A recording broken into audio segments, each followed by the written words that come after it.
Hey there, boys and girls, and everybody. Welcome to Songs and Stories with Peter Brooks. I'm so glad you could join me. Tonight, it's mostly going to be stories, but first, I'm going to show you something amazing. Now, I'm going to do this very, very simple chant, and I want you to see if you can resist not repeating after me when I do the chant. Are you ready? All right, here we go. Heidi, Heidi, Heidi, ho. Heedy, heedy, heedy, hee. Hody, hody, hody, ho. Heidi, Heidi, Heidi, hi. Ironically, that is one of the oldest songs that I know from my family. And whenever people hear that phrase, Heidi, Heidi, Heidi, ho, sung by somebody, it seems they always have to repeat it back to the singer. They just can't help it. It's a kind of a magical thing. It was a song written by my grandfather. Let me take out my drum, because it kind of helps me with the Heidi Ho's. Heidi, Heidi, Heidi, hi. A hody, hody, hody, ho. All right? You want to hear this song? You want to hear this song? This song is from my grandfather. It's a very, very old song. All right? And see if you can sing along with me. It goes like this.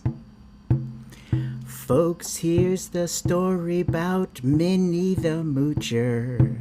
She was a low-down hoochie coocher. She was the roughest, toughest, frail, but Minnie had a heart as big as a whale. Heidi, Heidi, Heidi, hi. Hody, hody, hody, ho. Heedy, heedy, heedy, hee. Heidi, Heidi, Heidi, ho. She messed around with a bloke named Smokey. She loved him, though he was cokey. He took her down to Chinatown, and he showed her how to keep on messing around. Heidi, Heidi, Heidi, hi. A hody, hody, hody, ho. Heedy, heedy, heedy, hee. A Heidi, Heidi, hi.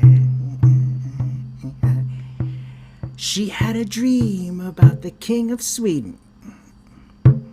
He gave her things that he was needing.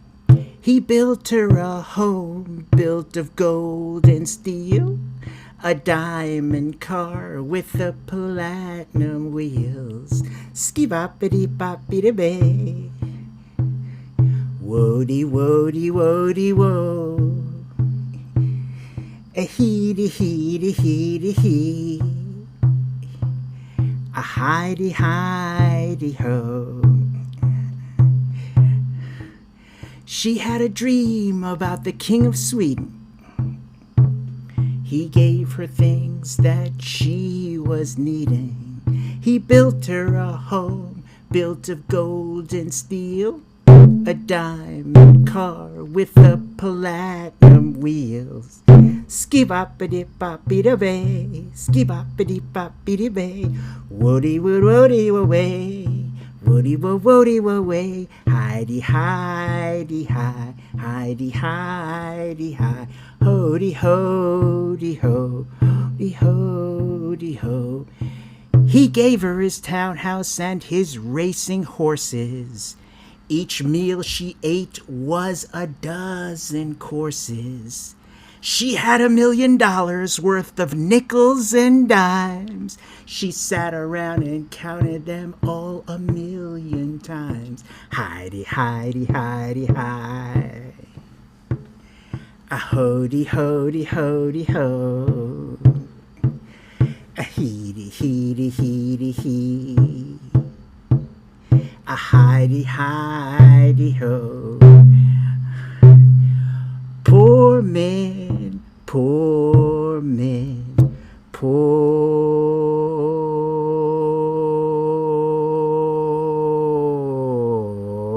men. Just a fun song that hopefully gets you in a better mood. An old song, but I hope you enjoyed it still. So, this week, we were going to talk a little bit about what it means to be a girl or a woman. Because the last time we talked about boys or men, and if you remember, we said there were 4 archetypes or 4 personalities that a man goes through. And they are lover, warrior, magician, and king. Well, how many personalities or archetypes do you think women have? 7. 7. 7. The 7 that women have are lover, just like men, maiden, when she's a young girl, mother, huntress, sage, mystic, and queen. 7 stages that a woman goes through. So that's a lot, and it's pretty complicated. And just like with the men, a woman can be several at the same time. But it doesn't really matter if you're a man or a woman. Anybody can be a hunter or a sage or a mystic. But these are the types of archetypes or personality stages that we have identified with the lives primarily of women. So, I got a couple of stories for you about being a woman and womanhood. And the first one, comes from this. The first several. This beautiful book, Keepers of the Animals by Michael Caduto and Joseph Bruchac. Really, really nice book. And the first story from this book that we're going to go through, I hope you enjoy it, is how Grandmother Spider named all the clans. How Grandmother Spider named the clans. Now, it's interesting that Grandmother would be identified as a spider, because we know that spiders have many legs, and they're very, very complicated insects. And so it's very ironic that the women have so many personalities, just like the spider has so many legs. Check this story out. This is a Hopi story. After Tawa, the sky god, and Grandmother Spider had made earth and all of the things upon it, Tawa went back up into the heavens. Grandmother Spider remained with the animals, and all of the people there were in the 4 great caves of the underworld. It was left to Grandmother Spider to put things on earth into order. So Grandmother Spider gathered all of the living creatures around her. She began to separate the people into different Indian nations, telling them how it would be from then on. So it was that she made the Ute and the Zuni and the Comanche and the Pueblo people and the Hopi and all the others. She named them, and from then on, they knew their names. So too, she gave all of the animals their names, so that they would know also who they were. Then Grandmother Spider saw that life would not be good for the many animals and people there in the darkness of the underworld.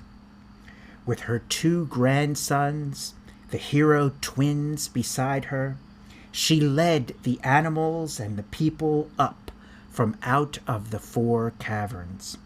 She led them till they came to a place an opening into the world above. They came out there next to the Colorado River, in the place where people still go to gather salt. As they came out, the turkey dragged his tail in the mud, and his tail has been black-tipped ever since. Grandmother Spider sent the mourning dove ahead to find good places for the people to settle, places where the springs and good soil for corn. Then Grandmother Spider separated the people into clans. She chose one animal to lead each of the groups of people, and from then on, those people carried the name of that animal. So it was that the Snake Clan and the Antelope Clan and the Mountain Lion Clan and the Deer Clan and all the other clans came to be among the Hopi. The people each followed their clan animal, and when they came to the place to build their homes, they settled, and there they live to this day. Really interesting story. Interesting to think of how your personality might be like that of an animal. And if that were true, what animal would you be? This is another story, and this is another spider story. I have reasons for telling my spider stories here. This one is from the Osage tribe, and it's how the spider symbol came to the people. From the earliest days, when they came together on this earth, the Osage people have been divided into two groups. These groups were the Sky people and the Earth people. Now, the 9 clans of the Sky people always lived in the northern half of the village, and the 15 clans of the Earth people lived in the southern half of the village. These clans looked to the animals to be their teachers, to serve as symbols for them to live strong lives. Each clan had more than one animal as its symbol. One of these clans was called the Isolated Earth People. And this is the story of how the spider became one of the symbols of that clan. One day, the chief of the Isolated Earth People was hunting in the forest. He was not just hunting for game, he was also hunting for a symbol to give his people, to give them life, some great powerful animal that would show itself to him and teach him an important lesson. As he hunted, he came upon the tracks of a great deer.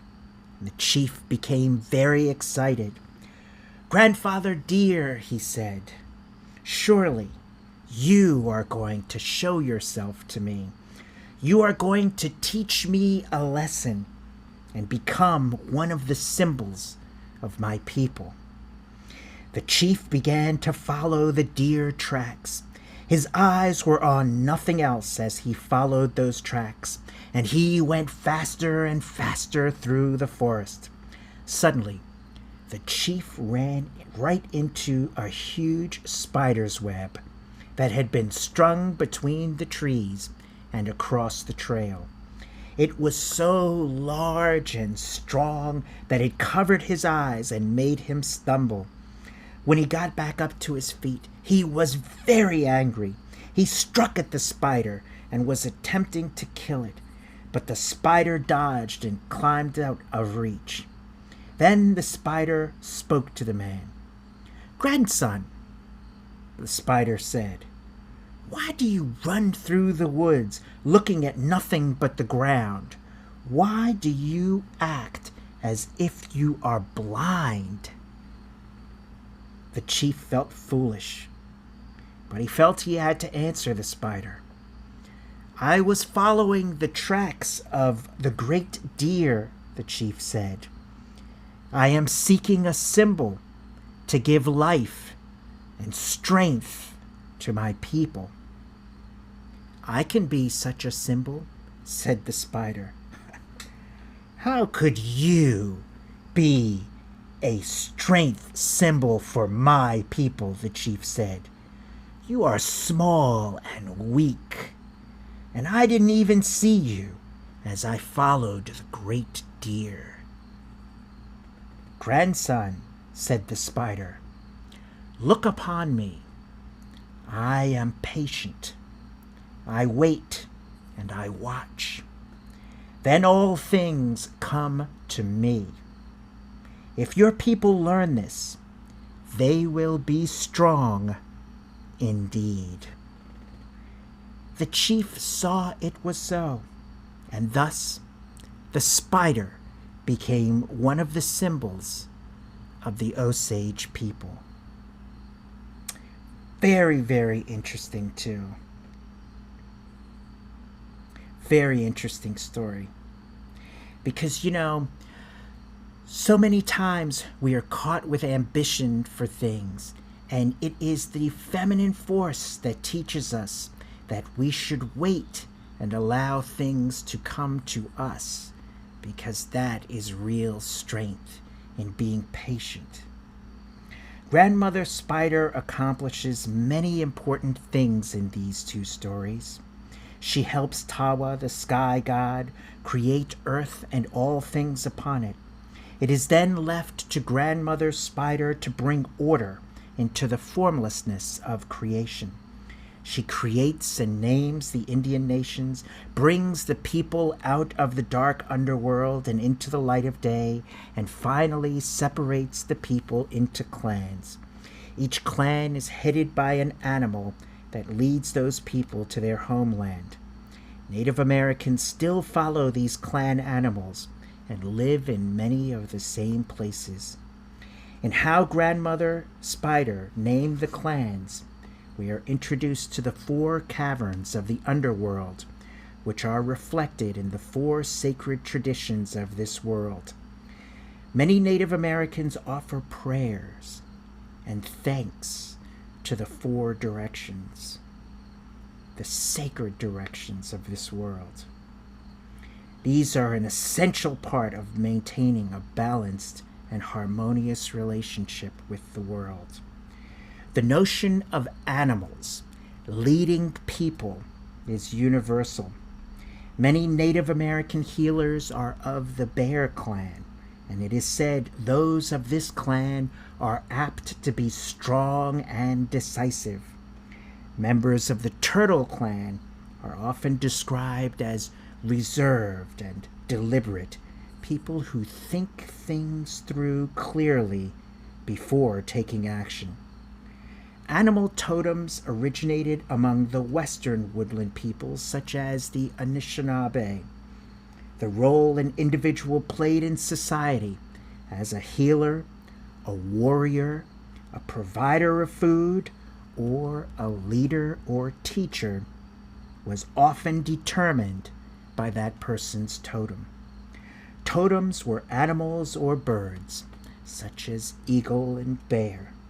A person's link to a totem animal, which was usually determined by a vision or a series of events, indicated the closeness he or she felt to the natural world. Now, in other cultures, animals symbolize everything from sports teams and businesses to dance troupes and musical ensembles, art groups, and even entire nations.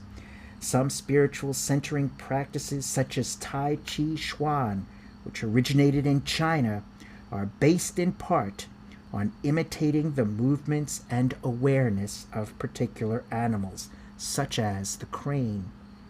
Animals are and have been leading human beings since the beginning of time. I'm going to read one more story from this book. This story is called The Woman Who Married a Frog. Married a frog. This is from the Tlingit tribe of the Pacific Northwest. This is a very interesting story as well for girls to know. Very interesting. Because you learn this from it. Wise. Don't make these same mistakes. There was once a young woman who was very proud. She was the daughter of the town chief, and her family was very respected. Many of the young men wanted to marry her, but she thought none of them were good enough for her. One day, she was walking with her sister beside the big lake near their village, and there were many frogs in that lake. A large number of them were sitting on a mud bank in the middle of the lake, and she began to make fun of them. "How ugly these frogs are," she said. Then she bent over and picked one up, which was sitting on the muddy shore, and looking up at her. "You are so ugly," she said to the frog. "Even another frog would not want to marry you." Then she threw the frog back into the lake. That night, when she stepped outside of her lodge to walk while the others were sleeping, she was surprised to see a young man standing there. His clothing was decorated with green beads, and he seemed to be very handsome. "I have come to marry you," the young man said. "Come with me to my father's house." The young woman agreed. She thought she had never seen such a handsome man before, and she wanted to be his wife. "We must climb the hill to go to my father's house," the young man said, and he pointed toward the lake. They began to walk down toward the water. But it seemed to the young woman that they were walking uphill and climbing a hill. When they reached the water, they did not stop, but they went under into the water. The next day, her family noticed that she was missing. They searched for her everywhere, and when they found her tracks leading to the water, they decided she must have drowned. They beat the drums for a death feast. The people cut their hair, and they blackened their faces, and they mourned. One day, though, a man walked by the lake, and when he looked out toward its middle, he saw on the mud bank many frogs sitting there. And there, in the midst of the frogs, was the chief's missing daughter. He began to wade in toward them, but they leaped into the water, taking the young woman down under with them. The man went as quickly as he could to the chief's house. "I've seen your daughter," he said. "She has been taken by the frogs. I tried to reach her, but the frog people took her with them under the water." The young woman's father and mother went down to the lake. There they saw their daughter sitting on the mud bank, surrounded by the frog people. As before, when they tried to reach her, the frogs dove in and carried her under the lake with them. Then the chief's other daughter spoke. "My sister insulted the frogs," she said. "That is why they have taken her." The chief saw then what he must do. He made offerings to the frog people, asking them to forgive his daughter. They placed dishes of food on the surface of the water, and the dishes just float out and sank. But the frogs would not give up the young woman. They placed robes of fine skins on the bank. The young woman and the frog people came to the bank and took those robes. But when the chief came close, the frog people drew her back into the lake. The frogs would not give her up. At last, the chief made a plan. He gathered together all of the people in the village. "We will dig a trench," he said. "We will drain away the water of the lake and rescue my daughter." The people worked for a long time, and the water began to drain away. The frog people tried to fill the trench with mud, but they could not stop the water flowing out. The frogs tried to drive the people away, but the people only picked up the frogs and dropped them back into the water carefully. They were careful not to hurt any of the frogs, but they did not stop digging the trench. The water continued to flow out, and the homes of the frog people were being destroyed. At last, the chief of the frogs decided it was his son who had married the young woman. "We are not strong enough to fight these humans," he said. "We must give my new daughter back to her people." So they brought the young woman to the trench. Her father and mother saw her, and they pulled her out. She was covered with mud and smelled like a frog. One frog leaped out of the water after her. It was the frog who had been her husband. But the people carefully picked him up and dropped him back into the lake. They took the young woman home. For a long time, she could only speak as a frog does. Burp, burp, burp. Finally, she learned to speak like a human again. "The frogs know our language," she told the people. "We must not talk badly about them." From that day on, her people showed great respect to the frogs. They learned the songs that the woman brought them from the frog people, and they used the frog as an emblem. They had learned a great lesson. They never forgot what happened to that young woman who was too proud. To this day, some people in that village still say when they hear the frogs singing in the lake, the frogs are telling their children this story too. Very, very interesting. I have one more story for you guys. If I can get my mouse, okay. This is another good women's story. This is a Greek story, and it is the story of Persephone, the queen of the underworld. See, so we get a queen story in here too. And all of these stories really talk about the trials and tribulations of being a girl, womanhood. So the story of Persephone, the sweet daughter of the goddess Demeter, who was kidnapped by Hades and later became the queen of the underworld, is known all over the world.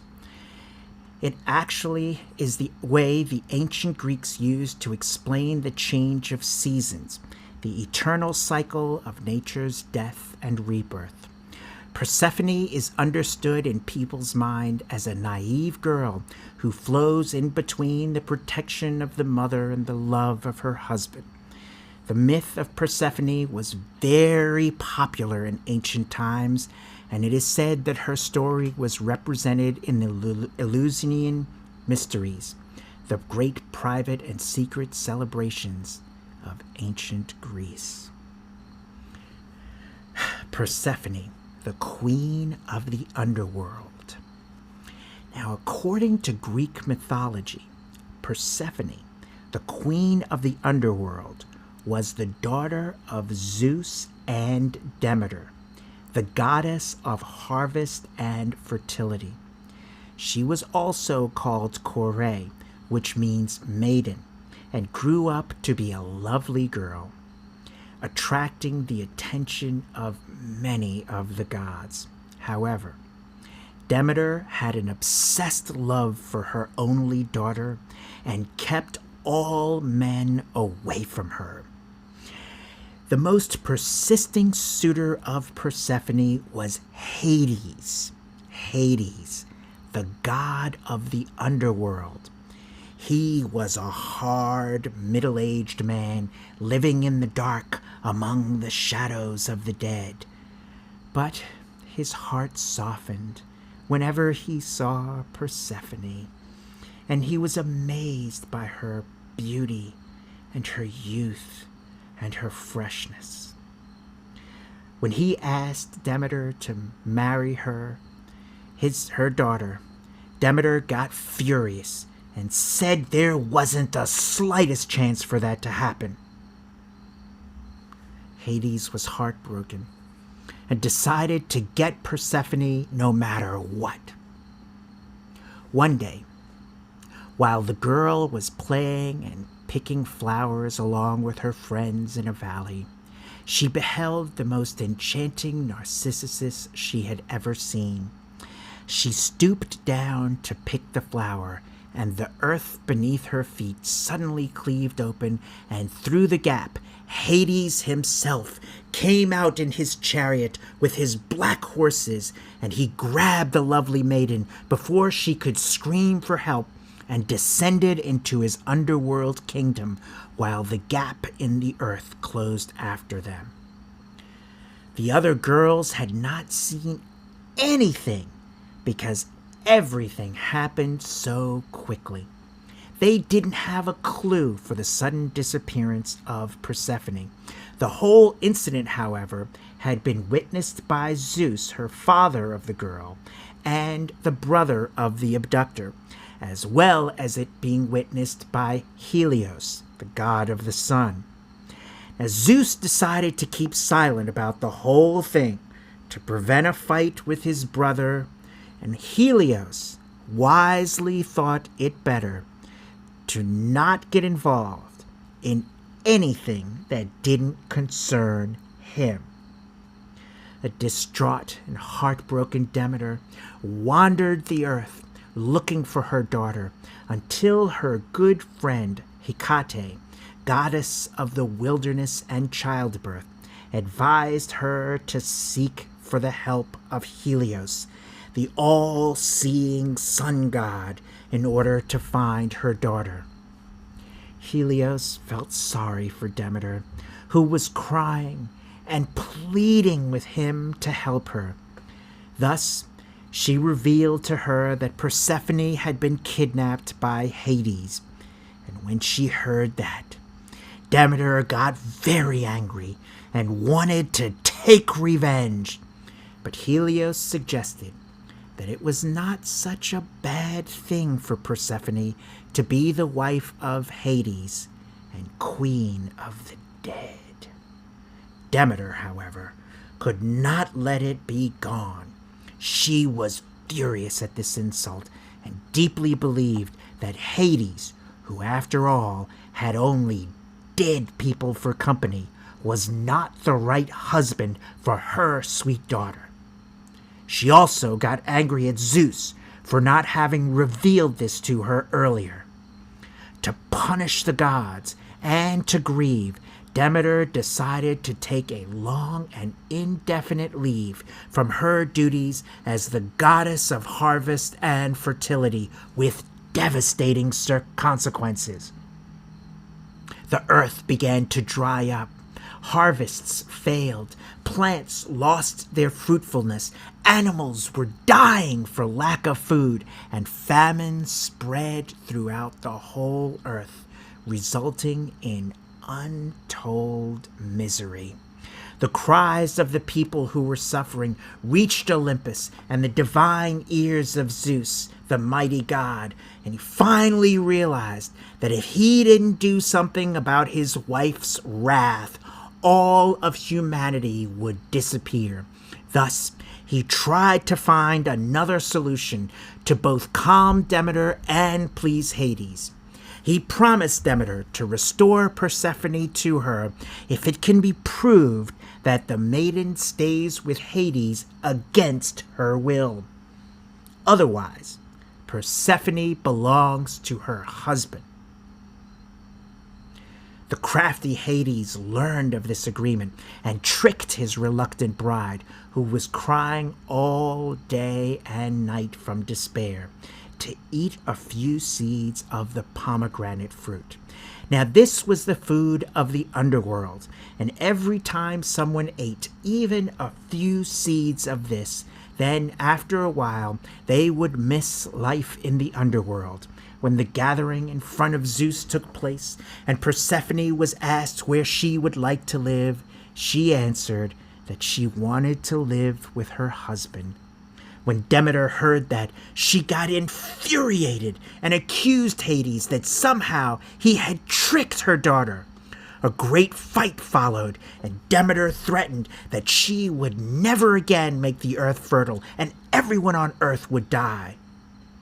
To put an end to this quarrel, Zeus decided that Persephone would spend half months with her husband in Hades and half months with her mother on Olympus. This alternative pleased none of the two opponents. Nevertheless, they had no option but to accept it. Thus, the lovely maiden Persephone became the rightful wife of Hades and queen of the underworld. During the 6 months that Persephone spent in the underworld, her mother was sad and not in the mood to deal with the harvest. Thus, she would leave the earth to decline. According to the ancient Greeks, these were the months of autumn and winter, when the land was not fertile and does not give crops.